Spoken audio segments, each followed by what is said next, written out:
looking for someone. I guess I'm doing that. Anthony Phillips's last gig with Genesis. On July 18, 1970, Genesis played their last show with founding member and guitarist Anthony Phillips at Haywards Heath, Charterhouse and The Anon. Anthony Phillips joined Charterhouse, a public school in Godalming, Surrey, in April 1965.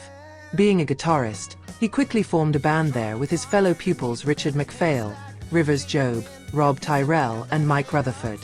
They named themselves Anon and played songs by the Rolling Stones, the Beatles and several other pop groups of the era. They performed mostly at parties. The first member to bring in an own song into Anon was Anthony Phillips, Pennsylvania Flickhouse. They booked an hour of studio time at Tony Pike's studio in Putney, as Richard MacPhail remembers. We piled all the gear in Ant's mother's Mercedes and got on a bus, and I thought, an hour, oh my God, what are we gonna do with a whole hour? Each song's 3 minutes long. That means we're gonna get about 9 songs done. We just got one done and we had huge rails with Mr. Pike because everything was of course too loud, and he said, "You're gonna ruin my equipment." All that classic stuff that went on in those days in recording studios. In December 1966, the group disbanded. Anthony Phillips in Genesis.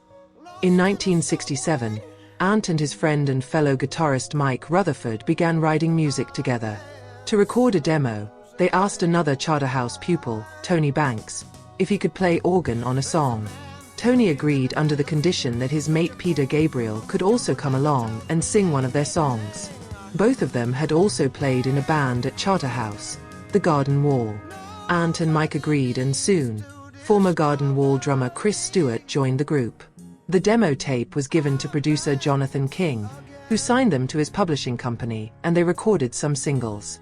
King then named the group Genesis, and the group recorded their first studio album From Genesis to Revelation, 1969. Like on the singles, King added strings arranged by Arthur Greenslade to the mix. To their frustration, the band only found out about the strings when listening to the finished version of From Genesis to Revelation, with only Ant Phillips showing his anger by storming out of the studio. By mid-1969, the boys' parents wanted them to resume education. At Charterhouse, Ant began studying for further A-levels to pursue a university degree. But Ant and Mike had been gripped by rock and roll and decided to become professional musicians. By the end of the summer of 1969, Peter and Tony joined them in their wish to become full-time musicians. They began writing music and touring the country from late 1969 to early 1970. Yet, something was lacking, it is said in the press kit of Ant's first solo album.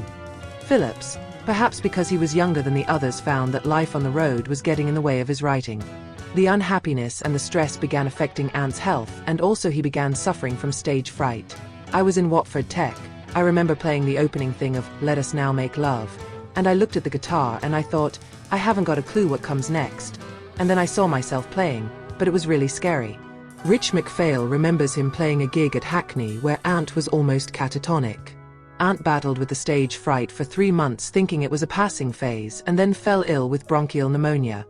Doctors were advising me to leave the band, Ant says. In June 1970, Genesis recorded their second album Trespass. Ant enjoyed working in the studio, but in July, they went straight back into band life with little sleep, a lot of excitement, and although Richard MacPhail tried his best to nourish his mates, pretty basic food. They were traveling and sleeping in their bread van or on floors. We literally pitched up somewhere in the Midlands and we had nowhere to stay, Ant recalls. Too far to go back, and some guy said, "Well, I know a guy with a bloody big house in Buxton." And we stayed on the drafted floor of a bloody big house in Buxton. Anthony Phillips leaves the band. Finally, Ant decided to leave Genesis. I remember driving out with Richard MacPhail, who said, "Can we have a word with you?" Mike Rutherford remembers. To the pitch at Richmond Rugby Ground after a soundcheck. Light was falling. It was a weird atmosphere, and Ant said he wanted to leave. It was a huge shock to me. Ant's last show was at Haywards Heath on July 18, 1970. Tony Banks says, "I thought it was the end of the group. He was vital to its formation, and in many ways he was the strongest member. We felt that whatever was special about us was a combination of the four of us being together in the same room, so I assumed that when he left, that was it. Losing Ant was the closest we came to busting up. Mike Rutherford agrees. For some reason we felt so close that if one left, we thought we couldn't carry on.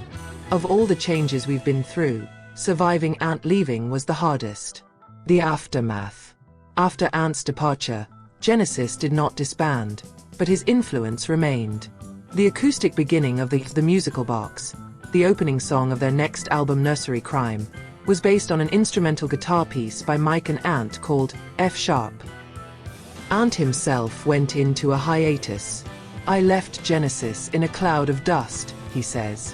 "I remember I was listening to Sibelius when I had one those strange revelations. That I was terribly limited." He started studying various musical styles, and in 1974, he began teaching music as a means to further explore the subject. In 1977, he said, "In the time since I left Genesis, I've studied classical guitar, piano, orchestration." That same year, he released his first solo album, The Geese and the Ghost. Anthony Phillips is still active as a musician today.